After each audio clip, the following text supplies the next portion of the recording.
Hakikat Bangsa dan Negara Kesatuan Republik Indonesia. Pada hakikatnya manusia tidak dapat hidup sendiri tanpa bantuan orang lain. Menurut Aristoteles, manusia disebut sebagai makhluk sosial zon politikon. Artinya manusia adalah makhluk individu dan makhluk sosial, manusia membentuk kelompok-kelompok, kemudian akan menjadi bangsa.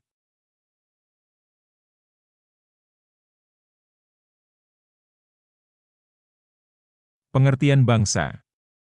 Kekuasaan suatu bangsa atas suatu wilayah yang berdaulat berada di bawah wewenang negara yang mempunyai kekuasaan atas seluruh wilayah dan bangsa.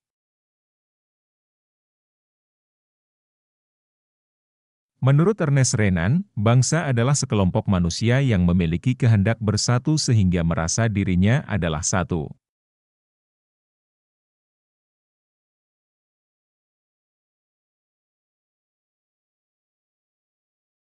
Menurut Otto Bauer, bangsa adalah kelompok manusia yang mempunyai kesamaan karakter yang timbul karena persamaan nasib.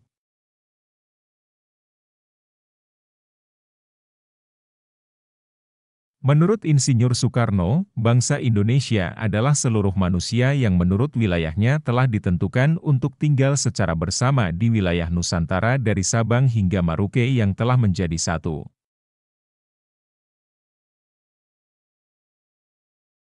Dapat disimpulkan, bahwa bangsa adalah kelompok manusia yang berada dalam wilayah tertentu mempunyai karakter, identitas atau budaya yang khas dan bersatu serta tunduk pada aturan tertentu karena persamaan nasib, tujuan, dan cita-cita.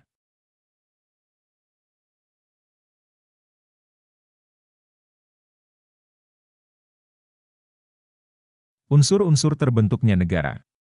Unsur-unsur terbentuknya negara ada berbagai macam, di mana unsur-unsur tersebut mencerminkan identitas nasional dari suatu bangsa.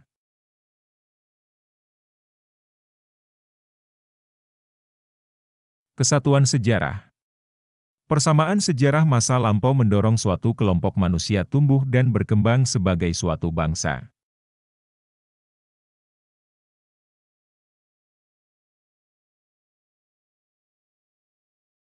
Kesatuan nasib.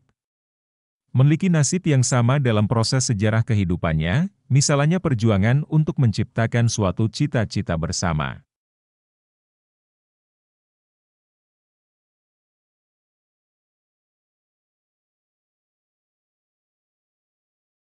Kesatuan kebudayaan, di antara mereka mempunyai akar, bentuk, dan corak budaya yang sama.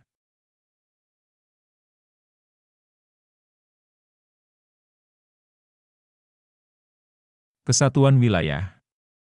Dimanapun mereka berada merasa masih ada ikatan emosional, tidak terpisah, dengan tempat tinggal atau tanah airnya. Kesatuan asas kerohanian. Adanya dasar kejiwaan, ide atau cita-cita, dan nilai-nilai kerohanian lainnya yang sama. Unsur-unsur terbentuknya negara. Unsur-unsur terbentuknya negara dibedakan menjadi dua, yaitu unsur konstitutif dan unsur deklaratif.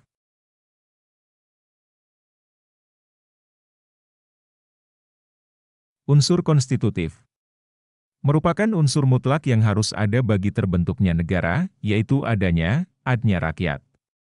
Rakyat adalah semua orang yang secara nyata berada dalam wilayah suatu negara yang tunduk, patuh pada peraturan dalam negara tersebut. Penduduk dibedakan menjadi dua. Penduduk dan bukan penduduk. Penduduk adalah semua orang yang bertempat tinggal menetap, berdomisili di wilayah negara. Bukan penduduk adalah mereka yang berada atau tinggal di wilayah suatu negara hanya untuk batas waktu tertentu dan tidak bermaksud bertempat tinggal menetap. Warga negara dan bukan warga negara.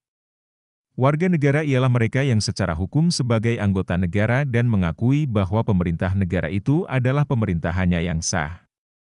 Orang asing, bukan warga negara, ialah orang-orang yang berada dalam suatu negara tetapi status hukumnya sebagai warga negara lain dan mereka tunduk pada peraturan hukum negara tempat mereka berada. Wilayah. Wilayah adalah batas tempat tinggal bagi rakyat, serta tempat berlangsungnya pemerintahan yang berdaulat. Wilayah meliputi wilayah daratan, lautan, dan udara.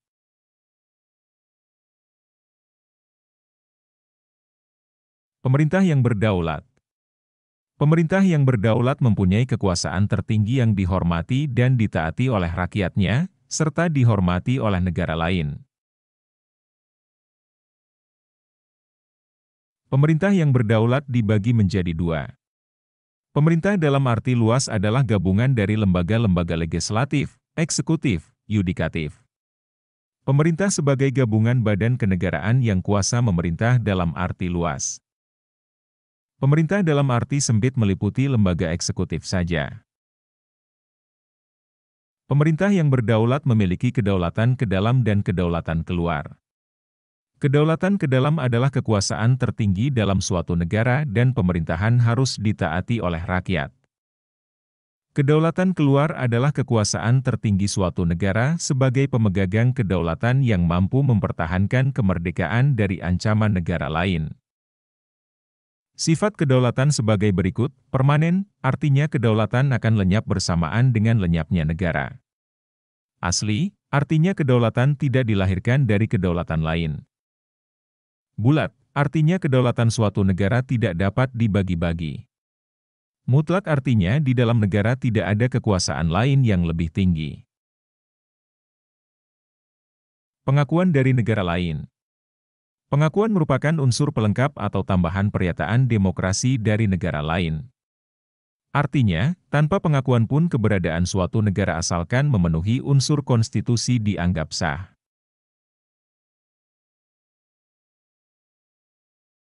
Pengakuan dari negara lain.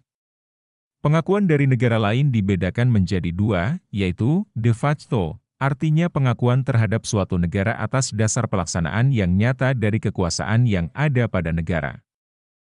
De jure, artinya pengakuan berdirinya suatu negara secara hukum dengan segala akibatnya.